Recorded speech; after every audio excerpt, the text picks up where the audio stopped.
Salut à tous et bienvenue dans cette vidéo où je vous parle du besoin de succion des enfants. Alors c'est pas du tout un sujet que je maîtrise, soyons clairs, c'est vrai que j'ai pas spécialement creusé la question, je voulais juste vous donner 2-3 petites infos que j'ai découvert au fur et à mesure du temps. Déjà avant, c'est vrai qu'avant mon premier, j'avais un peu une aversion pour la tétine. Pour moi c'était un peu un moyen de faire taire les enfants et j'adhérais pas des masses à l'idée puisque... Enfin, je me disais, voilà, si l'enfant est en train d'exprimer quelque chose, c'est bien aussi d'essayer de comprendre ce que c'est, plutôt que de juste mettre une tétine et se dire, comme ça, il me fiche la paix, il se tait.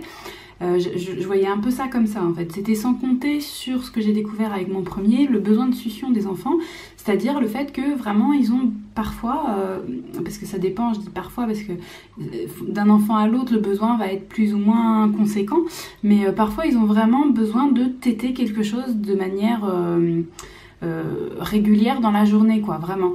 Alors ce quelque chose, ça peut être votre sein si vous allaitez et que vous êtes disposé à donner le sein vraiment à la demande. Donc là, moi, pour mon deuxième, c'est ce que je fais.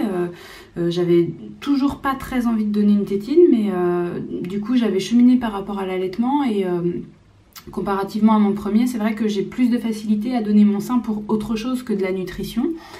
Pour mon premier enfant, je me disais voilà, que le sein était un moyen de le nourrir, alors que finalement, entre-temps, je me suis rendu compte que c'était aussi pour répondre à leurs besoins de succion, à se soulager quand ils ont des coliques, à leurs besoins de proximité. Enfin, en fait, ça peut répondre à pas mal de choses de donner le sein. Et moi, personnellement, j'ai accepté ça et du coup, c'est quelque chose que je fais facilement. Après, je pense que si mon deuxième était vraiment collé au sein en permanence, ça deviendrait gênant pour avoir une vie en fait pour le peu de choses, parce que je fais pas grand chose, mais pour le peu de choses que j'ai besoin de faire, ça deviendrait dérangeant, parce que ne serait-ce qu'en extérieur, moi il faut que je puisse refermer mon manteau. Enfin refermer mon manteau c'est beaucoup dire, vu que je fais du portage, je ferme pas mon manteau, mais en tout cas me rhabiller. On est en plein hiver et du coup vraiment il est hors de question que je me balade des seins à l'air. Donc voilà, donc le besoin de succion de l'enfant peut être comblé par éventuellement une tétine, peut être comblé par le sein si vous donnez le sein, peut être comblé par le pouce si le bébé trouve son pouce.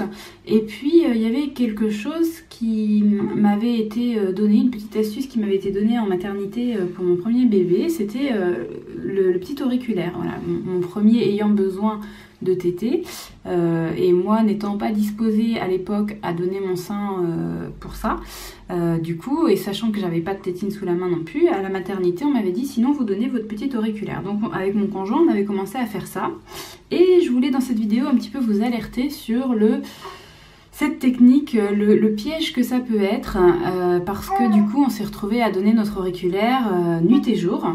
Donc moi concrètement il y a des nuits où j'ai dormi avec mon auriculaire dans la bouche de mon bébé. Et franchement c'est vrai que c'est pratique parce qu'on l'a toujours sous la main, mais c'était quand même vachement pénible parce qu'en plus moi il n'y avait que mon auriculaire de main droite qui marchait.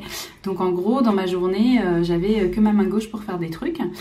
Souvent j'avais mon bébé en portage, mon auriculaire qui servait de tétine et puis ma main gauche pour faire des trucs. C'était hyper contraignant et du coup au bout de presque 2 mois, donc on a quand même tenu longtemps, je me suis dit bon allez ça suffit, on va quand même donner une tétine.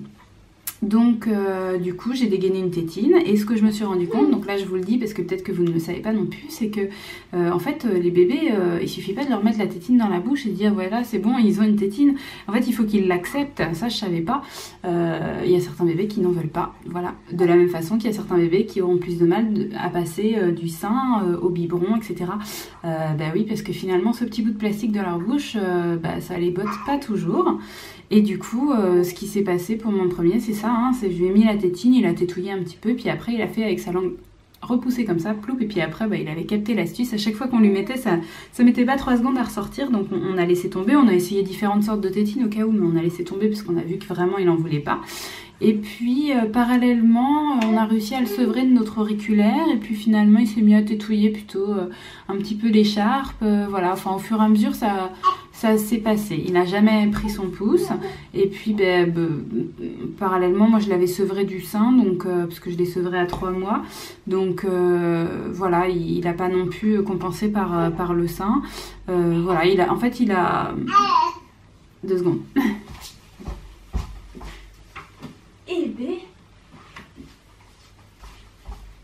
Excusez-moi, c'est vrai que dans mes vidéos on voit souvent que que j'ai mon petit loulou au bras et encore une fois j'ai tenté de le poser en me disant que ça serait une vidéo de toute façon courte, mais parce qu'en plus là il a dormi, mangé, enfin normalement il était nickel, donc je l'ai mis avec des petits jouets et j'ai cru que ça pouvait peut-être le faire pendant quelques minutes, mais non, ça ne marche pas. Bon bref, où est-ce que j'en étais? Je vous disais que du coup mon premier n'avait finalement pas eu besoin de trouver autre chose. Il avait tétouillé un peu les trucs qui lui passaient. Il tétouillait un peu ses cols des fois. Voilà, les trucs qui lui passaient sous la main, quoi. Puis après, il mettait les objets à sa bouche et puis il tétouillait les objets. Voilà, donc les choses que je voulais vous dire dans cette vidéo principalement, c'est que finalement, je pense que la tétine, ça peut être pas mal pour certains enfants qui ont un gros besoin de succion, que c'est pas un moyen de les faire taire. Voilà, je suis revenue un petit peu sur cette idée. C'est pas un moyen de les faire taire, c'est un moyen aussi de soulager leurs besoins de succion. Par contre, attention, peut-être que votre enfant n'en voudra pas.